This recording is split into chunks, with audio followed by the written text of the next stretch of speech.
Welcome to Foreign Correspondents. I'm Min Sanhi with our panel of foreign journalists. It's good to see you all again. Good to see you, Greg.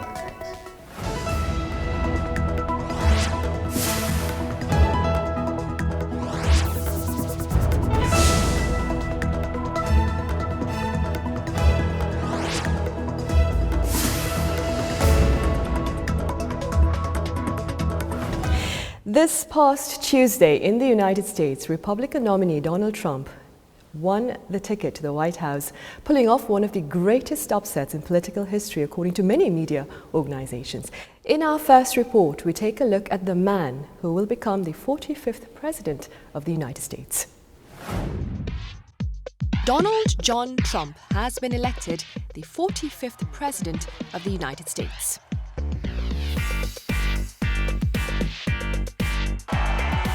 Working together, we will begin the urgent task of rebuilding our nation and renewing the American dream. What kind of life has he led so far? Born in 1946 in New York, Donald Trump is the chairman of real estate conglomerate, the Trump Organization. And with Trump Entertainment Resorts, he's also been running his hotel and condominium business. Other than being just an entrepreneur, he's been pursuing attention and fame. Having officially supported the World Wrestling Entertainment since 1988, operating Miss Universe, Miss USA and Miss Teen USA pageants until 2015. From 2004 to 2015, he was the host of NBC reality show The Apprentice. Having built up his profile, last year on June 17th, Mr. Trump announced he would run for president. During his rallies, he continually stirred up controversy with his remarks, causing many to say he was a born provocateur. Bringing drugs, they're bringing crime, they're rapists. Donald J. Trump is calling for a total and complete shutdown of Muslims entering the United States. Having lost faith in existing elected officials, some voters saw his controversial statements as refreshing.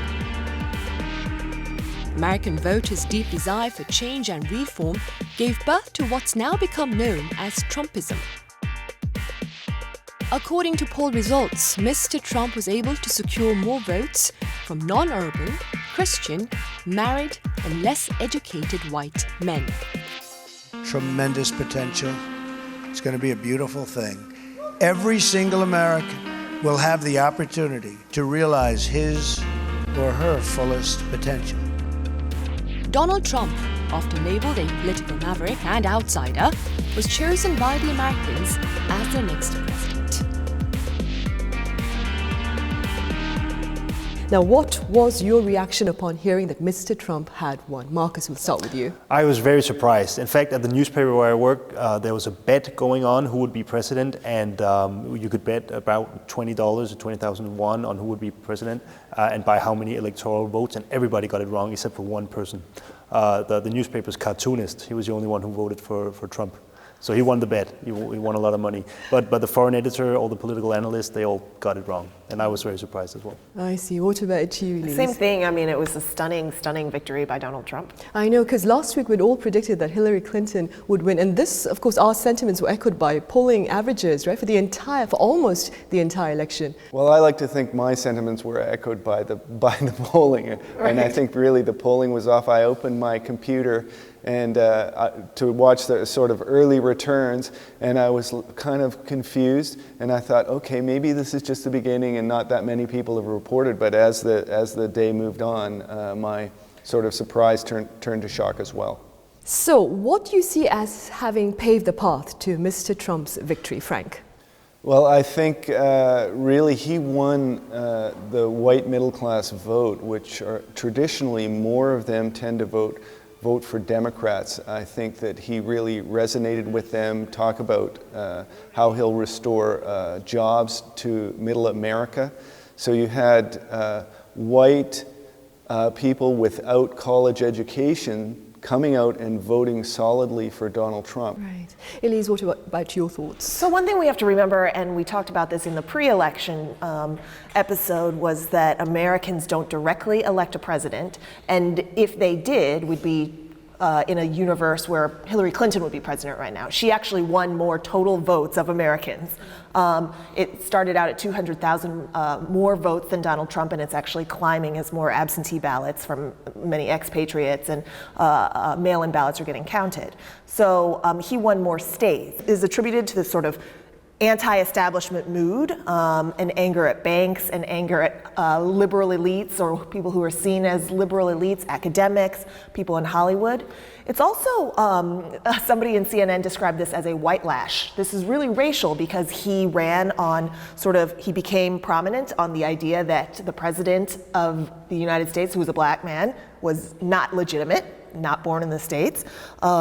He also ran on deporting Muslims, people of an entire religion, and he also ran on building a wall to keep out all Latinos. And so there's a very striking, obviously, racial component of this election. But elections are actually quite simple. It's whoever wins more votes, right, in the states that are necessary to win. That's the sort of American caveat. And she didn't turn out the voters. So she turned out something like 6 or 7 million fewer voters than Barack Obama was able to in 2012. And so she didn't win because people didn't vote. Right. Marcus, what do you see as the possible reason then behind Hillary Clinton's failure to win the ticket to the White House? Well, I think that a vote on Hillary Clinton was seen by many people as a vote on the establishment, on the political elite of Washington. And a lot of people wanted change, and they thought a vote on Donald Trump would be a vote on change in Washington. Results show that the Republican candidate, Donald Trump, had secured much support from white male Americans. What are some of the other common factors behind Mrs. Trump's supporters then? I'm going to leave it to the white guys. I think we already got into that a little bit. He called out to a group of people that feel that they have been forgotten by multiculturalism and globalization. That might not be accurate, but that's how those people in Middle America feel. And I think Hillary Clinton represented, these sort of intellectual elites, urban elites that Middle America was rebelling against, and they expressed that. That silent majority of Middle America expressed that with their vote for Donald Trump. I agree. I mean, Donald Trump won the 4 very important states of Ohio, Michigan, Wisconsin, and Pennsylvania, where a lot of factories, it's an area of the United States where a lot of factories have been closing down in recent years. A lot of people lost their jobs.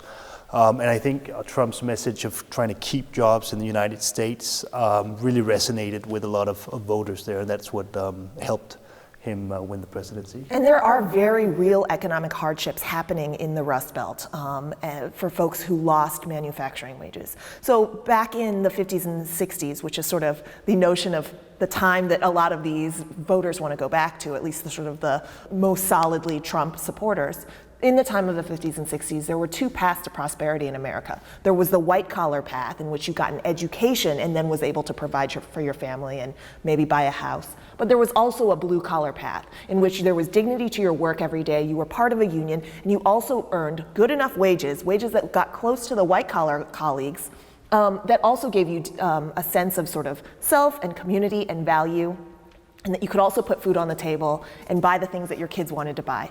That blue-collar path in America has largely gone away. And so what we have left is millions of people who feel disenfranchised and also have not seen their wages go up since something like 1979.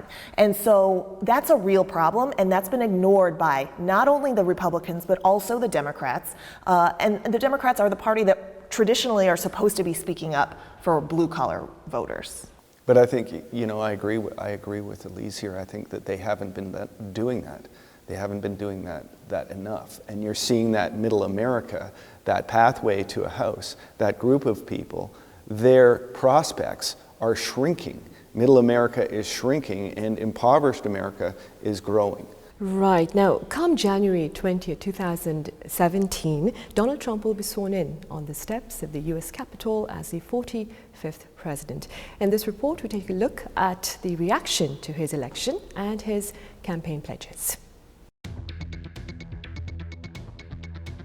Donald Trump's victory in the U.S. presidential election sent massive shockwaves throughout the world.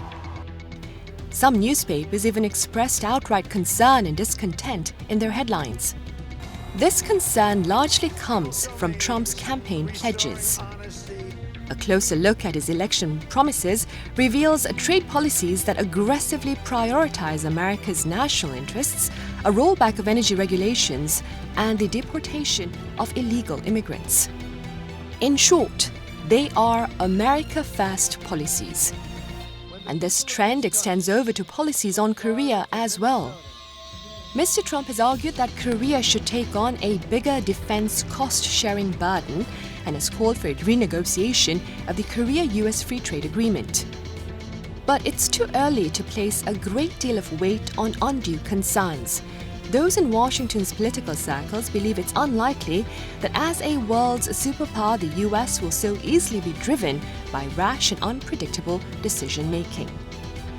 Soon after being elected, Donald Trump delivered a message of unity and harmony in his victory speech.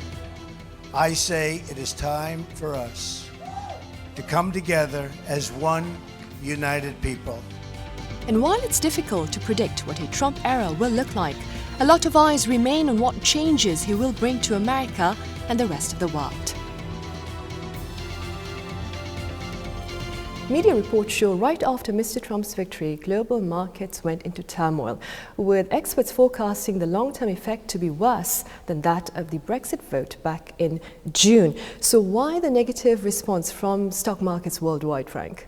I think markets don't like uncertainty, and this surprised everybody. He said a lot of very sort of harsh rhetoric and was a little bit unpredictable, Donald Trump, prior to the election. Everybody predicted Hillary Clinton would win the election, and markets reacted earlier on to Hillary Clinton being the next president.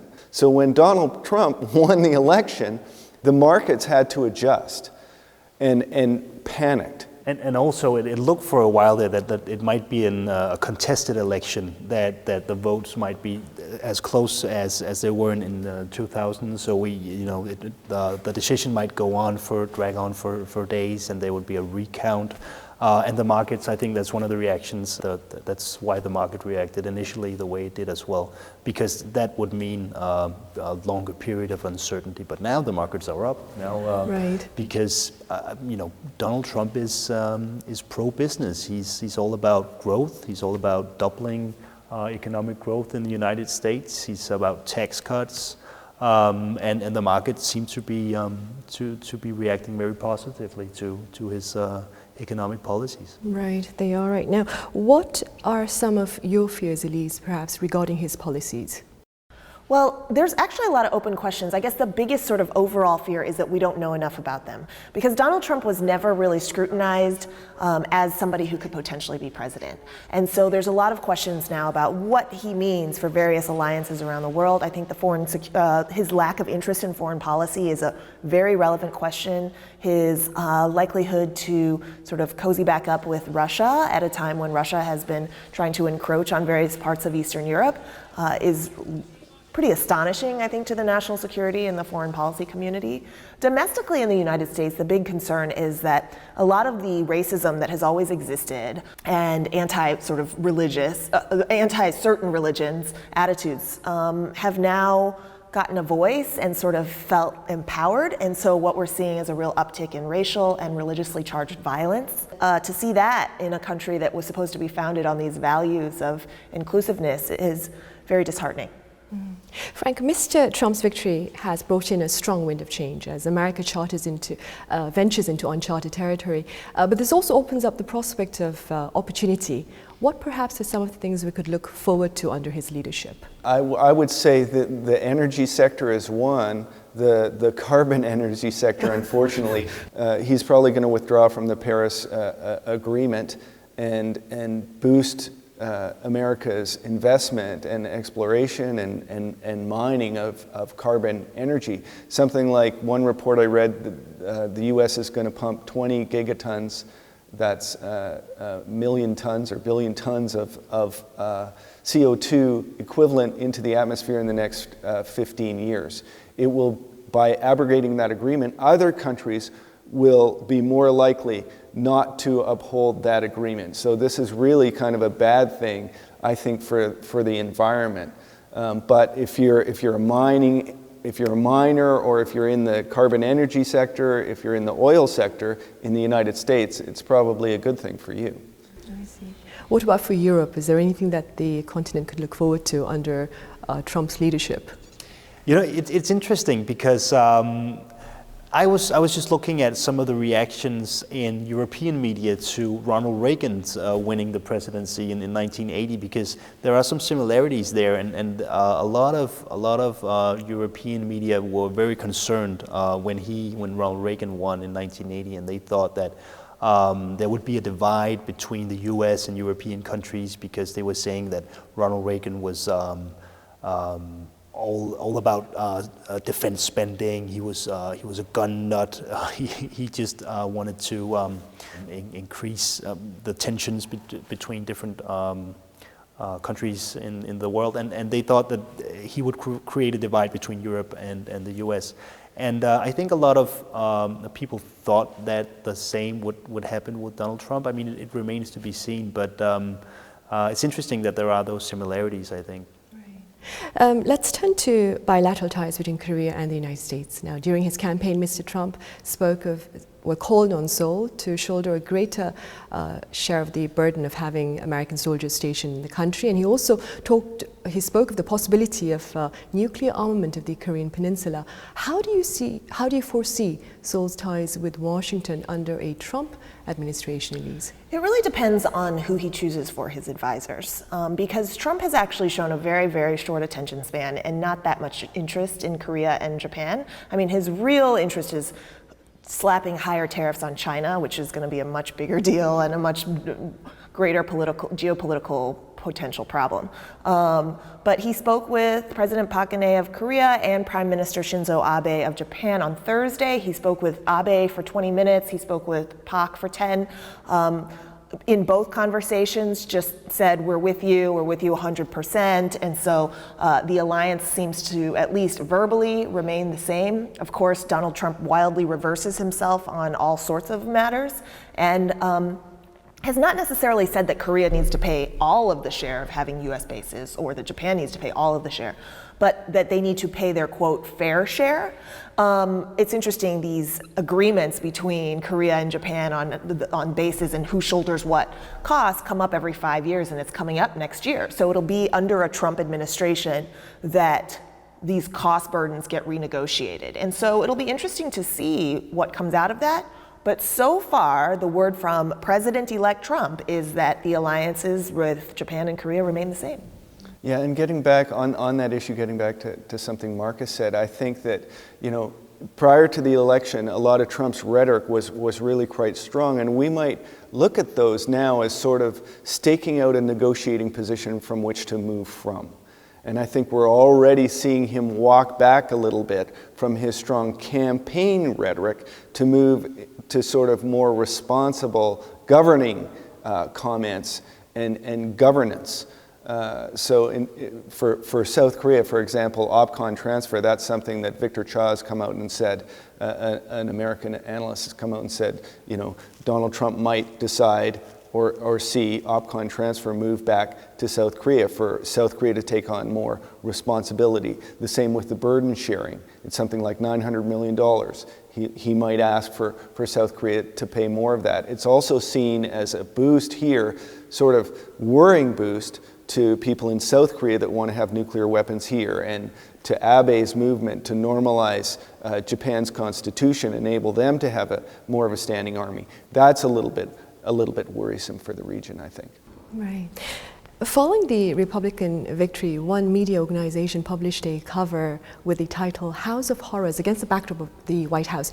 Do you believe that the media, to a certain extent, is to blame for perhaps the Trump-induced fear that we see?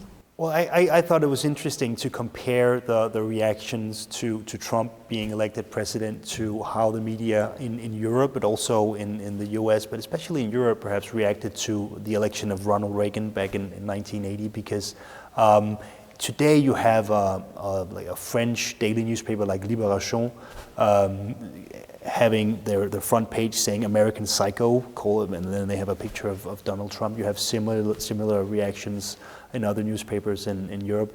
But when you go back to how the media in Europe reacted to the election of Ronald Reagan in 1980, you saw something similar because some people in Europe were really scared. Some media were really scared that Ronald Reagan would be the next president of the United States, and they thought that he was all about defense spending and that he would create a divide between the U.S. and European countries. And of course, that didn't happen. He ended up being a force that connected, especially countries in Western Europe, obviously with the United States. And it's interesting that they were wrong about the role that Ronald Reagan would play in Europe. And there are some similarities to how medias are reacting to Trump's election now, I think. Right. So I guess we can keep our fingers crossed and hope that there will be a better turnout, better than those who oppose Mr. Trump's victory right now. Elise, as Mr. Trump prepares to enter the White House next year, what are some of the leadership qualities that you hope to see from him? I would hope that his temperament, that the office sort of changes his temperament at least a little bit, in that he's less trigger happy. One of the great dangers, and when you're the leader of the free world and have control over so much military and weaponry, is that you act too quickly, right? And you act out of petulance. And I think that's one of the hugest concerns in the Trump election. The other is that, while he was a liberal Manhattanite, because again, he wildly reverses himself. So he used to be a liberal Manhattan-dwelling New Yorker. And so he was in favor of abortion rights and in favor of urgent action on climate change. And all of these things were just, a decade or so ago. So when he was that, he seemed like actually a fairly reasonable guy. So, one hope is that he isn't really an idealist, that he's actually a pragmatist. But it'll be hard to know until they're actually in power. What about you, Frank? Well, I think we saw maybe a little bit more about what we'll get from Donald Trump in his acceptance speech. I thought he was quite composed and reasonable and actually quite gracious. He really could have sort of rubbed it into the Democrats because of the way that I feel the media treated him. I thought he put up with a lot of media bias, a lot of liberal media bias. I thought they really piled on him. And that, he really could have used that opportunity when he gave that speech to give it to the media, and he didn't. He was extraordinarily gracious to Hillary Clinton and mentioned the service that she had provided to the United States. And I thought, maybe this is an indication and a sort of indication of him stepping back and now realizing, okay, I am going to be president of the United States. I need to behave like one. Right, I have to agree with you, Frank. I thought he was quite gracious as well. Well, for this edition of Foreign Correspondents, we talked about Donald Trump winning the presidential race. Before we say goodbye, are there any final words you'd like to add? We'll start with you, Marcus.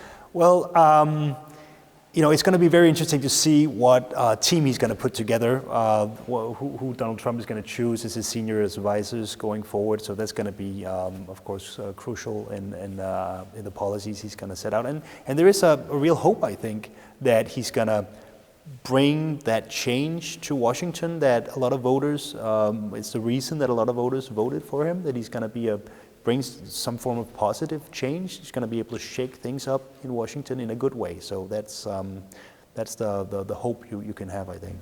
Elise, what about you? I think if there's anything that the last week and the election results showed us and reminded us, is that no one can really know the future. And so I find it very difficult to sit here and predict how things are going to go politically, except that for a lot of folks who are despairing, he has been elected president. And so I think the best thing is just as President Obama and Hillary Clinton have said, is to accept that and figure out what's next. Frank, what were you? Well, I think that his election caused a lot of shock with us and a lot of, I'm sure, Hillary Clinton supporters and maybe liberals elsewhere.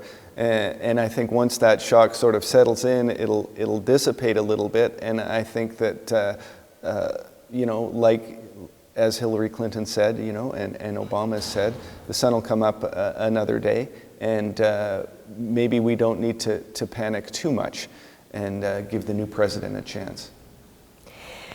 Right.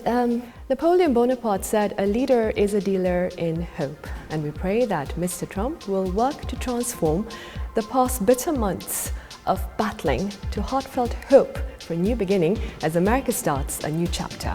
Thank you for watching.